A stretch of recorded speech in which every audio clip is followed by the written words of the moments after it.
Okay, guys.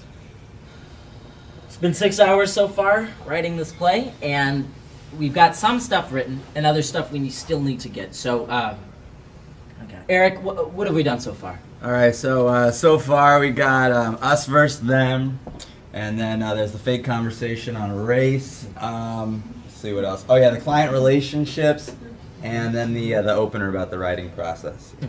But what about the CUSSW community, foundations curriculum? What about map groups? No, come on. Let's talk about power and privilege. Let's talk about how it plays out in the classroom and at field. It's a good idea, Henny. I just want to make sure you guys aren't... This isn't live journal, right? I want to make sure if we're going to cover something, we delve all the way in deeply. Flesh out the idea completely. We got to get firm ideas.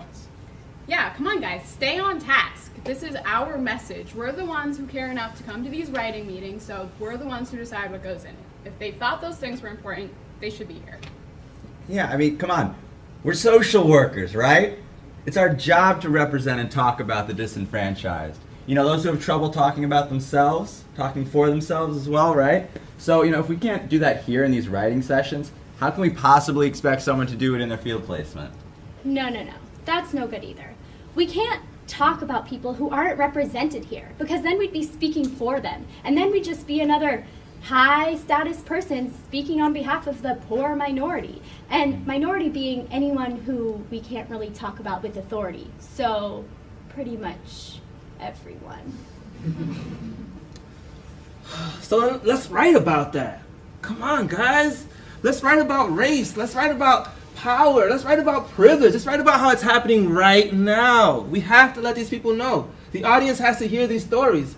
Otherwise, they'll never be good social workers. It is not our job to make anybody a better social worker.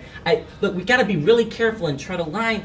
We want them to get something out of it, but we don't want to push them too far. And we certainly want to be able to do it again next year. Yeah, and how are we supposed to speak to every aspect of the community when everyone's experiences are so completely different?